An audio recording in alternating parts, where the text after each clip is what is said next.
नमस्कार दोस्तों, ज्ञान ज्योति निशुल्क कोचिंग क्लासेस के यूट्यूब चैनल पर आप सभी का स्वागत है। जैसा कि हमारा पिछला वीडियो था राजस्थान सरकार की प्रमुख योजनाओं को लेकर, ये वीडियो भी राजस्थान की प्रमुख योजनाओं को लेकर ही है। और इसमें भी हम लोग राजस्थान की जो योजनाएं हैं प्रमुख, उनसे जो जुड़े हुए क्वेश्चंस हैं, उनके जो क्वेश्चंस हैं जो पिछले साल एग्ज़ाम में पूछे गए हैं, उन्हें लेकर आज मैं आपके सामने आई हूँ और उन्हीं क्वेश्चंस को आज हम लोग सॉल्व करने वाले हैं। तो शुरू करते हैं आज की क्लासेस को पहले क्वेश्चन के साथ। पहला क्वेश्चन हमारे सामने है, कालीबाई भील मेधावी विद्यार्थी योजना किस प्रकार की योजना है। और ये क्वेश्चन भी आप सभी दोस्तों देख सकते हैं कि राजस्थान पुलिस के एग्जाम में पूछा गया क्वेश्चन है। कांस्टेबल का जो एग्जाम हुआ था उसमें पूछा गया क्वेश्चन है, आवास योजना, स्वास्थ्य योजना, शिक्षा योजना या फिर परिवहन योजना। हम सभी जानते हैं कि जो कालीबाई भील मेधावी विद्यार्थी योजना है वो है परिवहन योजना। मुफ्त स्कूटी वाली जो योजना है वो है कालीबाई भील मेधावी विद्यार्थी योजना। नेक्स्ट क्वेश्चन हमारे पास है, मुफ्त स्कूटी योजना के तहत पात्र छात्रों को क्या लाभ नहीं दिया जाता है। ये भी कांस्टेबल के एग्जाम में पूछा गया क्वेश्चन है। और ऑप्शंस यदि हम लोग देखें तो ऑप्शंस हैं, जांच के समय मुफ्त ईंधन, पात्रता मानदंडों को पूरा करने के बाद मुफ्त स्कूटी, और 5 साल के लिए स्कूटी का मुफ्त रख रखाव, और 5 साल के लिए स्कूटी बेचने पर प्रतिबंध। इनमें से क्या लाभ नहीं दिया जाता है? तो जो लाभ नहीं दिया जाता है वो है 5 साल के लिए स्कूटी का मुफ्त रख रखाव। ये जो लाभ है यानी कि 5 साल तक के लिए स्कूटी का जो मुफ्त रख रखाव है, ये स्कूटी के साथ हमें मुफ्त नहीं मिलता है। अगला क्वेश्चन जो हम लोग देख रहे हैं वो भी राजस्थान कांस्टेबल के एग्जाम में पूछा गया क्वेश्चन है। इसी साल जो एग्जाम हुआ था 2024 में, उसमें पूछा गया क्वेश्चन है। तो राजस्थान मुफ्त स्कूटी योजना के तहत लाभ प्राप्त करने के लिए आवेदन का माध्यम क्या है। आवेदन का जो माध्यम हमें पूछा गया, ऑनलाइन माध्यम है, ऑफलाइन माध्यम है, या फिर ऑनलाइन ऑफलाइन दोनों है, या फिर मोबाइल ऐप के माध्यम से है। तो हम सभी जानते हैं कि हमें जब मुफ्त स्कूटी योजना जो है, कालीबाई वाली जो मुफ्त स्कूटी योजना है, उसके तहत हमें अगर लाभ प्राप्त करना है, हम उसके लिए यदि हम आवेदन कर सकते हैं, हम योग्य हैं, तो हमें उसका आवेदन किस माध्यम से करना है। हम सभी जानते हैं कि हम लोग ऑनलाइन आवेदन के माध्यम से आवेदन कर पाते हैं। नेक्स्ट क्वेश्चन की तरफ हम लोग बढ़ेंगे, और जो नेक्स्ट क्वेश्चन है ये भी राजस्थान पुलिस कांस्टेबल के एग्जाम में पूछा गया क्वेश्चन है। मैं आपके लिए डेली जो क्वेश्चन लाती हूँ, लगभग या अधिकतर सारे के सारे क्वेश्चन जो हैं हमारे पिछले सालों में पूछे गए क्वेश्चन से, पिछले जितने भी एग्जाम्स हुए हैं उनमें पूछे गए क्वेश्चन ही मैं अधिकतर आपके लिए लाने की कोशिश करती हूँ। तो ये जो क्वेश्चन है हमारे पास, राजस्थान मुख्यमंत्री कन्यादान योजना के लिए पात्रता का मानदंड क्या है। राजस्थान मुख्यमंत्री कन्यादान योजना के लिए पात्रता का मानदंड, ऑप्शन जो हमारे पास है वो है, आयु 21 वर्ष से कम होनी चाहिए, आधार कार्ड रखना चाहिए, या फिर 50,000 रुपये से कम आय होनी चाहिए, या फिर राजस्थान के स्थायी निवासी होने चाहिए। जो इसका मुख्य पात्रता का मानदंड है वो मानदंड क्या है? तो ये जो मानदंड है कन्यादान योजना के लिए, ये जो मानदंड है वो है राजस्थान के स्थायी निवासी। यदि आप राजस्थान के स्थायी निवासी हैं तो आप इस योजना का लाभ उठा सकते हैं। अगला क्वेश्चन जो है हमारे सामने, ये भी राजस्थान पुलिस कांस्टेबल के एग्जाम में पूछा गया क्वेश्चन है। और क्वेश्चन की तरफ यदि हम बात करें तो क्वेश्चन है, लखपति दीदी योजना के तहत वित्तीय सुरक्षा के साधन के रूप में निम्नलिखित में से किसका उल्लेख नहीं किया गया है। ये जो लखपति दीदी योजना है, इसके तहत वित्तीय सुरक्षा के साधन के रूप में ये जो हमारे पास निम्नलिखित ऑप्शंस हैं, जो हमारे पास विकल्प है, इनमें से किसका उल्लेख नहीं किया गया है। यहाँ पर हमें यह देखना है कि उल्लेख नहीं किया गया है। कम लागत बीमा कवरेज, वित्तीय सूचना साझाकरण, माइक्रो क्रेडिट सुविधाएं, या फिर मासिक भत्ते। और यदि हम लोग ऑप्शंस की बात करें, इसके आंसर की बात करें, तो कम लागत बीमा कवरेज, वित्तीय सूचना साझाकरण, माइक्रो क्रेडिट सुविधाएं, ये तीनों ही हैं जो कि लखपति दीदी योजना के तहत वित्तीय सुरक्षा के साधन के रूप में दिए जाते हैं। और ये जो मासिक भत्ते हैं, ये नहीं दिए जाते हैं लखपति दीदी योजना के तहत। तो इसीलिए यही हमारा आंसर होगा, क्योंकि क्वेश्चन में हमसे पूछा गया है, उल्लेख नहीं किया गया है। नेक्स्ट क्वेश्चन यदि हम लोग देखें, अगला जो हमारा क्वेश्चन है वो है, राजस्थान राज्य के सभी उपभोक्ताओं को शुद्ध खाद्य वस्तु उपलब्ध कराने के लिए राजस्थान सरकार के द्वारा 26 अक्टूबर 2020 से चलाया जा रहा एक अभियान है। हॉस्टल सुप्रीडेंट ग्रेड सेकंड में ये क्वेश्चन पूछा जा चुका है। हॉस्टल सुप्रीडेंट के एग्जाम में पूछा जा चुका क्वेश्चन है, राजस्थान राज्य के सभी उपभोक्ताओं को शुद्ध खाद्य वस्तु उपलब्ध कराने के लिए राजस्थान सरकार द्वारा 26 अक्टूबर 2020 से चलाया जा रहा एक अभियान। उस अभियान का नाम हमें बताना है। ऑप्शन है हमारे सामने, निरोगी राजस्थान अभियान, चिरंजीवी स्वास्थ्य योजना, इंदिरा रसोई योजना या फिर शुद्ध के लिए युद्ध अभियान। और बात करें यदि हम लोग इसके आंसर की, तो इसका जो आंसर है वो है ऑप्शन नंबर डी, शुद्ध के लिए युद्ध अभियान। और ये जो अभियान चलाया गया था उस समय हमारे जो मुख्यमंत्री थे वो श्री अशोक गहलोत जी थे। यदि बात करें हम अपने अगले क्वेश्चन की, तो अगला क्वेश्चन हमारे सामने स्क्रीन पर है। अगला क्वेश्चन है, महात्मा गांधी राष्ट्रीय ग्रामीण रोजगार गारंटी योजना के अंतर्गत ग्रामीण क्षेत्र में कितने दिनों का सुनिश्चित रोजगार प्रत्येक परिवार को प्रदान किया जाता है। ऑप्शन है हमारे सामने 50 दिन, 100 दिन, 150 दिन या फिर 200 दिन। तो इस सभी का ये जो क्वेश्चन है ये काफ़ी अच्छा क्वेश्चन है। इसका आंसर हम सभी जानते हैं, इसका जो आंसर है 100 दिन। हम सभी जानते हैं कि इसका आंसर 100 दिन है। महात्मा गांधी राष्ट्रीय ग्रामीण रोजगार गारंटी योजना के अंतर्गत ग्रामीण क्षेत्रों में 100 दिन का सुनिश्चित रोजगार प्रत्येक परिवार को प्रदान किया जाता है। अगला क्वेश्चन हमारे सामने है और असिस्टेंट प्रोफेसर के एग्जाम में पूछा गया क्वेश्चन है, काफी इंपॉर्टेंट क्वेश्चन है। असिस्टेंट प्रोफेसर के एग्जाम में पूछा गया क्वेश्चन है, राजस्थान पर्यटन प्रोत्साहन नीति 2022 के अंतर्गत देशी और विदेशी फिल्म निर्माताओं को कितनी धनराशि की सब्सिडी का प्रावधान किया गया है। कितनी धनराशि की जो सब्सिडी का है उसका प्रावधान किया गया है। तो इसका जो ऑप्शन हम लोग देखें तो 4 करोड़ तक या फिर 6 करोड़ रुपए तक, 8 करोड़ रुपए तक या फिर 2 करोड़ रुपए तक। तो इसका जो सही आंसर है ऑप्शन नंबर डी, 2 करोड़ रुपए तक। 2 करोड़ रुपए तक की सब्सिडी का प्रावधान है, किसमें है, तो राजस्थान पर्यटन प्रोत्साहन नीति 2022 के अंतर्गत है। अगला क्वेश्चन यदि हम लोग देखेंगे तो अगला क्वेश्चन भी जो दोस्तों असिस्टेंट प्रोफेसर के एग्जाम में पूछा गया क्वेश्चन है और राजस्थान के मुख्यमंत्री वृद्धावस्था सम्मान पेंशन योजना। राजस्थान में मुख्यमंत्री वृद्धावस्था सम्मान पेंशन योजना, इस योजना के अंतर्गत 55 वर्ष और उससे अधिक आयु की महिलाएं और 58 वर्ष और उससे अधिक आयु के पुरुष पेंशन प्राप्त करते हैं।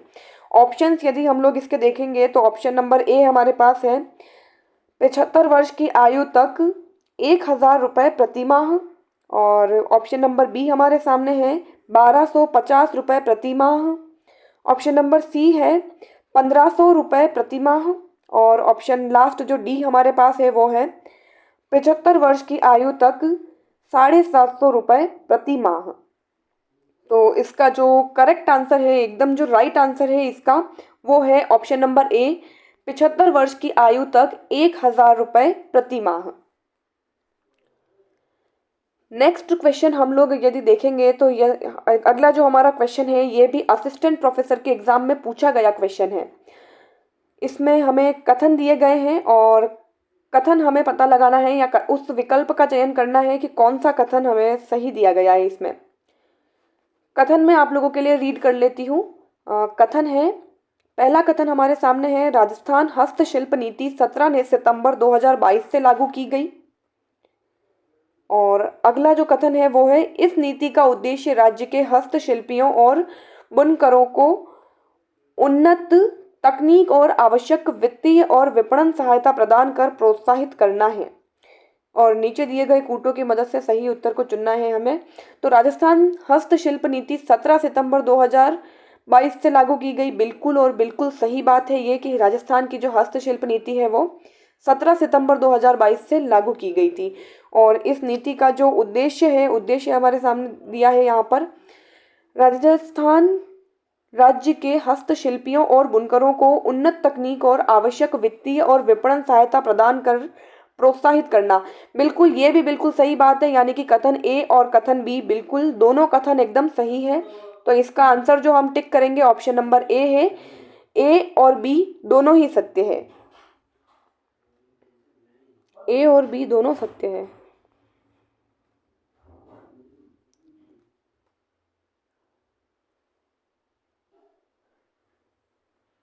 ऑप्शन नंबर बी हम टिक करेंगे। शायद इसमें ऑप्शन में थोड़ा सा मिसप्रिंटिंग हो गई है, कोई बात नहीं। हम लोग नेक्स्ट क्वेश्चन की ओर देखेंगे। नेक्स्ट क्वेश्चन हमारे सामने है, राजस्थान में एक जिला एक उत्पाद की शुरुआत के उद्देश्य के संबंध में निम्न में से कौन सा या कौन से कथन सत्य है। कथन हमें दे दिए गए हैं, इसमें भी एक बार फिर मैं आपके सामने कथनों को एक बार रीड कर लेती हूँ, पढ़ लेती हूँ। निर्यात क्षमता वाले उत्पादों और सेवाओं की पहचान कर उन्हें बढ़ावा देना। और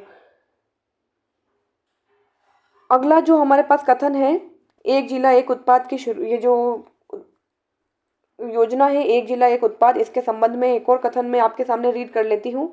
राजस्थान के हर जिले को एक संभावित निर्यात केंद्र के रूप में परिवर्तित करना। अब हम लोग ये देखेंगे कि जो कौन से कथन है वो बिल्कुल सही कथन है। और ये जो क्वेश्चन है ये भी असिस्टेंट प्रोफेसर एग्जाम में पूछा गया क्वेश्चन है। इसी साल या जो पिछले साल 2023 में जो क्वेश्चन पेपर आया था उसमें पूछा गया क्वेश्चन है ये।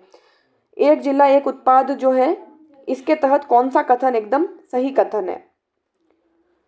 तो निर्यात क्षमता वाले उत्पादों और सेवाओं की पहचान कर उन्हें बढ़ावा देना बिल्कुल सही बात है, बिल्कुल सही कथन है ये। और राजस्थान के हर जिले को एक संभावित निर्यात केंद्र के रूप में परिवर्तित करना, ये कथन भी बिल्कुल सही है। एक जिला एक उत्पाद की जो योजना है उसके संबंध में ये दोनों ही कथन बिल्कुल सही जा रहे हैं, यानी कि ए और बी दोनों ही सत्य है। नेक्स्ट क्वेश्चन यदि हम लोग देखें तो नेक्स्ट क्वेश्चन हमारे सामने है, Rajiv Gandhi scholarship for academic excellence योजना के बारे में निम्नलिखित में से कौन सा या कौन से कथन सही है। तो कथन ए हमारे सामने हमें दिया गया है, इस योजना के तहत प्रति वर्ष 200 मेधावी छात्रों को विश्व के शीर्ष 250 विश्वविद्यालयों या फिर संस्थानों में पढ़ने के लिए प्रायोजित किया जाता है। कथन बी जो हमारे सामने है, संपूर्ण शिक्षा शुल्क और अन्य खर्च राजस्थान सरकार द्वारा वहन किया जाता है। और असिस्टेंट प्रोफेसर के एग्जाम में पूछा गया क्वेश्चन है। तो इस क्वेश्चन का यदि हम चर्चा करें, इस बारे में हम लोग एनालाइज करें तो कौन सा कथन सही होगा। तो ये जो कथन बी है कि संपूर्ण शिक्षा शुल्क और अन्य खर्च राजस्थान सरकार द्वारा वहन किया जाता है, ये कथन एकदम सही कथन है। और ये जो हमें ऑप्शन मिलता है ऑप्शन नंबर ए में मिलता है कि केवल बी कथन जो है वो सही है। नेक्स्ट क्वेश्चन की ओर हम लोग बढ़ेंगे। नेक्स्ट क्वेश्चन हमारे सामने है हमारी स्क्रीन पर, स्टार्स एक विश्व बैंक द्वारा वित्त पोषित परियोजना है जिसे राजस्थान में क्रियान्वित किया जा रहा है। इस परियोजना का उद्देश्य, ये जो स्टार्स नाम की परियोजना है, ये जो स्टार्स नाम की परियोजना है इसे विश्व बैंक के द्वारा वित्त पोषित किया जा रहा है। ये विश्व बैंक के द्वारा इसे वित्त पोषित किया जा रहा है और राजस्थान में क्रियान्वित है ये परियोजना। इसका उद्देश्य हमें बताना है। और ये जो पूछा गया है क्वेश्चन, ये भी असिस्टेंट प्रोफेसर के एग्जाम में पूछा गया है। ऑप्शंस देख लेते हैं हम लोग। ऑप्शंस यदि हम लोग देखें तो राज्य में सूचना तकनीक क्षेत्र को मजबूत बनाना, स्कूल शिक्षा की गुणवत्ता और प्रशासन में सुधार करना, इंजीनियरिंग कॉलेजों की गुणवत्ता और प्रशासन में सुधार करना, नए उद्यमियों को तकनीकी प्रशिक्षण प्रदान करना। तो आंसर की यदि हम लोग बात करें, ये जो स्टार्स योजना है इसका जो उद्देश्य है, तो इसका जो सही आंसर है, इसका जो उद्देश्य है वो है स्कूली शिक्षा की गुणवत्ता और प्रशासन में सुधार करना। इसका जो सही आंसर है वो है स्कूल की शिक्षा की गुणवत्ता और प्रशासन में सुधार करना। अगला क्वेश्चन देखेंगे हम लोग, स्टैंड अप इंडिया योजना में परिकल्पना की गई है। स्टैंड अप इंडिया योजना में परिकल्पना की गई है, क्या परिकल्पना की गई है वो बताना है हमें। और असिस्टेंट प्रोफेसर एग्जाम में ये क्वेश्चन पूछा गया है। ऑप्शंस की यदि हम लोग चर्चा करें, ऑप्शंस के बारे में चर्चा करें, तो ऑप्शन नंबर जो ए हमारे पास है, उद्यमियों को दीर्घकाल के लिए रियायती वित्त पोषण किया जाए, अनुसूचित जाति और अनुसूचित जनजाति तथा महिला उद्यमियों में उद्यमशीलता को प्रोत्साहित किया जाए, राजस्थान में नए उद्यमियों को तकनीकी सहायता और प्रशिक्षण प्रदान किया जाए, स्टार्टअप के लिए ब्याज मुक्त ऋण दिए जाए।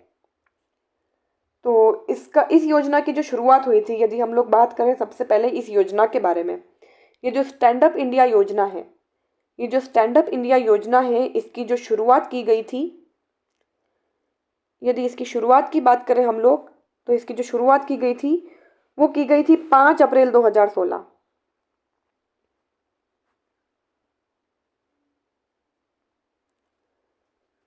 5 अप्रैल 2016 को इस योजना की शुरुआत की गई थी। और इसका जो उद्देश्य था वो था आर्थिक सशक्तिकरण और रोजगार सृजन। इसके ऊपर इसका ध्यान केंद्रित करना था और जमीनी स्तर पर उद्यमशीलता को बढ़ावा देना था। और इसकी जो परिकल्पना की गई थी, जैसा कि हमारे क्वेश्चन में पूछा गया है, इसकी जो परिकल्पना की गई थी वो परिकल्पना मुख्यतः अनुसूचित जाति, अनुसूचित जनजाति और महिलाओं के लिए थी। यानी कि बी ऑप्शन हमारा बिल्कुल सही जा रहा है। बी जो ऑप्शन है बिल्कुल करेक्ट ऑप्शन है। इसका बिल्कुल सही आंसर है बी ऑप्शन, अनुसूचित जाति, अनुसूचित जनजाति तथा महिला उद्यमियों में उद्यमशीलता को प्रोत्साहित किया जाए। अगला क्वेश्चन दोस्तों हम देखेंगे, ये भी असिस्टेंट प्रोफेसर एग्जाम में पूछा गया क्वेश्चन है। राजस्थान की मिड डे मील योजनाओं के बारे में निम्नलिखित में से कौन सा कथन सही कथन है? तो ये जो है ऑप्शंस की हम लोग बात करें, इस योजना के अंतर्गत कक्षा 6 से 8 तक के विद्यार्थियों को दिए जाने वाले भोजन में न्यूनतम 600 कैलोरी और 18 प्रोटीन होता है, 18 ग्राम प्रोटीन होता है। ऑप्शन नंबर बी है, इस योजना के अंतर्गत कक्षा 1 से 8 तक के विद्यार्थियों को दिए जाने वाले भोजन में न्यूनतम 550 कैलोरीज और 15 ग्राम प्रोटीन होता है। ऑप्शन नंबर सी जो है, इस योजना के अंतर्गत कक्षा 1 से 8 तक के विद्यार्थियों को प्रति विद्यार्थी प्रतिदिन 100 ग्राम गेहूं या फिर चावल दिया जा रहा है। और लास्ट ऑप्शन जो हमारे सामने है, इस योजना के अंतर्गत कक्षा 1 से 5 तक के विद्यार्थियों को दिए जाने वाले भोजन में न्यूनतम 450 कैलोरी और 12 ग्राम प्रोटीन होता है। तो इस क्वेश्चन का जो सही आंसर है, इस सही आंसर के बारे में हम लोग यदि बात करें, तो जो सही आंसर है वो है लास्ट ऑप्शन, यानी कि ऑप्शन नंबर डी जो इसका सही आंसर है। इस योजना के अंतर्गत कक्षा 1 से 5 तक के विद्यार्थियों को दिए जाने वाले भोजन में न्यूनतम 450 कैलोरीज और 12 ग्राम प्रोटीन होता है। यदि बात करें इस योजना के अंतर्गत 6ठी से 8वीं तक के विद्यार्थियों के लिए, यदि इसी योजना मिड डे मील योजना जो है, इस योजना के अंतर्गत यदि हम बात करें 6ठी से 8वीं तक के विद्यार्थी,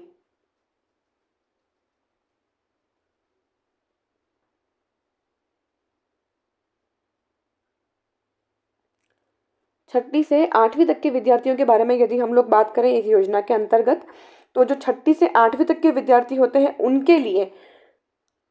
उनके लिए दोस्तों 700 कैलोरीज,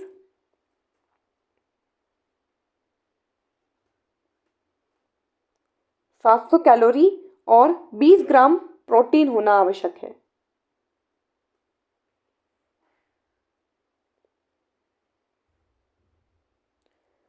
बीस ग्राम प्रोटीन।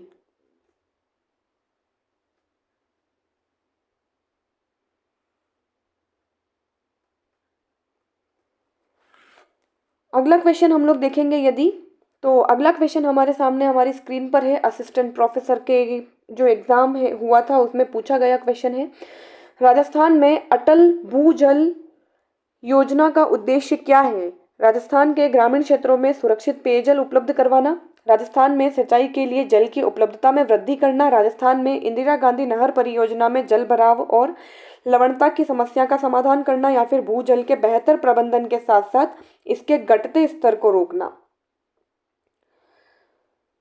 तो इसका जो सही आंसर है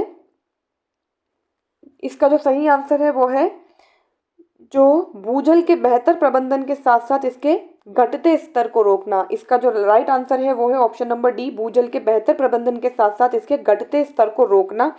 और यदि आपसे पूछ लिया जाए कि ये जो परियोजना है किसके द्वारा संचालित की जा रही है, तो इसमें जो भारत सरकार और इसका जो वित्त पोषण किया जा रहा है, भारत सरकार किसकी सहायता से कर रही है, तो विश्व बैंक की सहायता से कर रही है, जिसमें भारत सरकार और विश्व बैंक का 50:50 का रेशो है।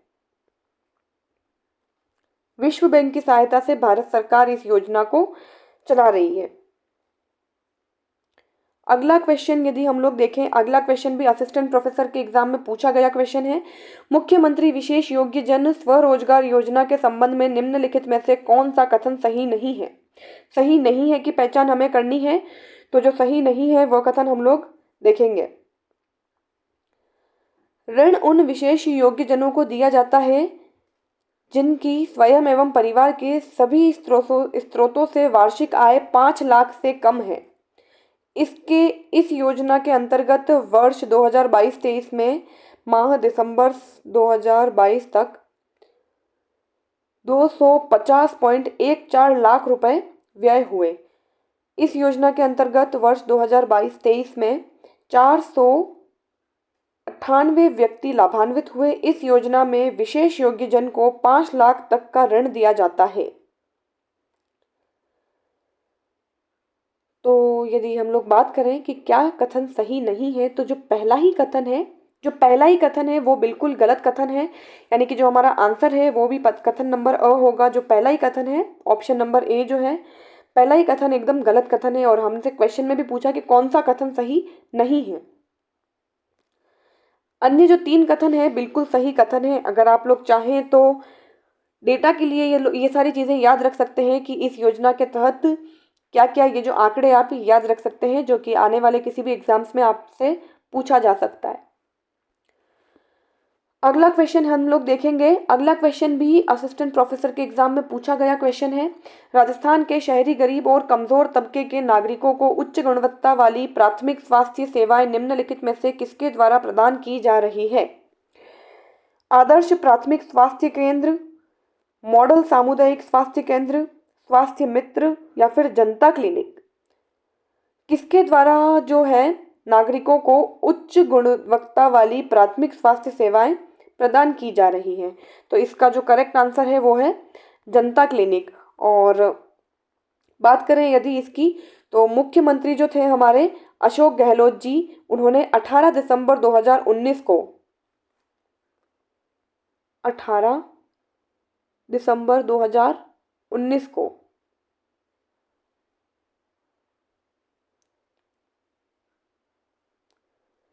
18 दिसंबर 2019 को वाल्मीकि नगर जयपुर में राज्य के पहले जनता क्लिनिक का उद्घाटन किया था। राज्य का जो पहला जनता क्लिनिक था उसका उद्घाटन कहाँ किया गया था, तो जयपुर में किया गया था।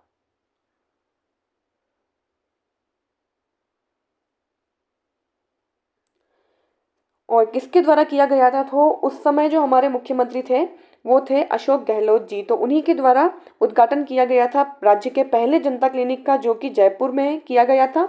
और कब किया गया था, तो 18 दिसंबर 2019 को किया गया था।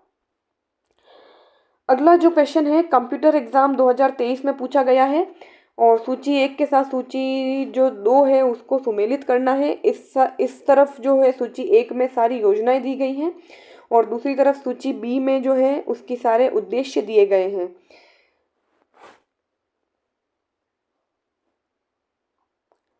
सारी योजनाएं जो हैं, राज ई ज्ञान पोर्टल, मीना मार्च, मुख्यमंत्री निशुल्क जांच योजना, स्वामी विवेकानंद राजकीय मॉडल स्कूल। तो यदि हम लोग बात करें इनके मिलान की, तो राज ई ज्ञान पोर्टल है, इसका हम लोग यदि उद्देश्य देखें तो राज ई ज्ञान पोर्टल है, इसके जो इतने सारे जो हमें 4 उद्देश्य दे रखे हैं, तो इसका जो है गुणवत्तापूर्ण निदानात्मक सेवाएं, या फिर राज्य के पिछड़े हुए ब्लॉक में अंग्रेजी माध्यम स्कूल, और थर्ड जो हमारे पास है कक्षा 12 तक के विद्यार्थियों के लिए डिजिटल पाठ्य सामग्री प्रदान करना। बिल्कुल, तो जो राज्य ई ज्ञान पोर्टल है उसका जो उद्देश्य था वो था कक्षा 12 तक के विद्यार्थियों के लिए डिजिटल पाठ्य सामग्री प्रदान करना। अगला हम लोग देखें यदि मीना मार्च, तो ये जो मीना मार्च है, इस मीना मार्च का यदि हम लोग उद्देश्य देखें तो गुणवत्तापूर्ण निदानात्मक सेवाएं प्रदान करना, राज्य के पिछड़े हुए ब्लॉक में अंग्रेजी माध्यम द्वारा शिक्षा या फिर अभिभावकों में सामाजिक मुद्दों से संबंधित जागरूकता उत्पन्न करना। बिल्कुल, तो इसका जो उद्देश्य था मीना मार्च का वो है अभिभावकों में सामाजिक मुद्दों में से संबंधित जागरूकता उत्पन्न करना। फिर मुख्यमंत्री निशुल्क जांच योजना, तो मुख्यमंत्री निशुल्क जांच योजना हम सभी जानते हैं दोस्तों कि गुणवत्तापूर्ण निदानात्मक सेवाएं प्रदान करना। और लास्ट हमारे पास बचा है स्वामी विवेकानंद राजकीय मॉडल स्कूल। ये जो है इसका उद्देश्य राज्य के पिछड़े हुए ब्लॉक में अंग्रेजी माध्यम द्वारा शिक्षा। तो किस ऑप्शन में हमें मिल रहा है? ए का थर्ड के बाद है, बी में है फोर्थ, सी में है फर्स्ट और डी में जो है हमारे second. Third, fourth, first, second, तो थर्ड, फोर्थ, फर्स्ट और सेकंड हमें बी ऑप्शन में मिल रहा है। तो बी जो है इसका एकदम करेक्ट आंसर होने वाला है। इसी के साथ हम लोग आगे बढ़ेंगे। राजस्थान की संबल ग्राम योजना निम्नलिखित में से किससे संबंधित है? राजस्थान की संबल ग्राम योजना निम्नलिखित में से किससे संबंधित है? स्टैटिकल ऑफिसर एग्जाम 2023 में पूछा गया क्वेश्चन है। राजस्थान की संबल ग्राम योजना जो है किससे संबंधित है? आर्थिक विकास से, सामाजिक सुरक्षा से, सामाजिक कल्याण से या फिर शैक्षिक विकास से? इसका जो सही आंसर है वो है आर्थिक विकास। ये जो संबल ग्राम योजना है ये आर्थिक विकास से संबंधित योजना है और ये जो योजना है प्रदेश के अनुसूचित जाति और अनुसूचित जनजाति बाहुल्य ग्रामीण क्षेत्रों के विकास के लिए संबल ग्राम विकास योजना के नाम से इस योजना को प्रारंभ किया गया था। और ये कब से शुरुआत हुई है इसकी, कब से ये संचालित है? तो ये इसका जो स्टार्ट हुआ था, ये जो योजना का स्टार्ट हुआ था, शुरुआत हुई थी इसकी, ये हुई थी 18 अगस्त से। 18 अगस्त और 2009 से, 18 अगस्त 2009 से इस योजना की शुरुआत हुई थी। इसी के साथ आज की क्लास को यहीं ख़त्म करते हैं, यहीं समाप्त करते हैं क्लास को और मिलते हैं अगली क्लास में। तब तक मैं उम्मीद करती हूँ कि आप सभी वीडियो को ज़्यादा से ज़्यादा शेयर करेंगे और ज़रूरतमंद लोगों तक पहुँचाएंगे जिन्हें इन वीडियोस की, इन क्लासेस की ज़रूरत है। चैनल को आप सब्सक्राइब करेंगे और वीडियो के नीचे कमेंट करके हमें बताएंगे कि आपको ये वीडियोस कैसी लगती है। धन्यवाद।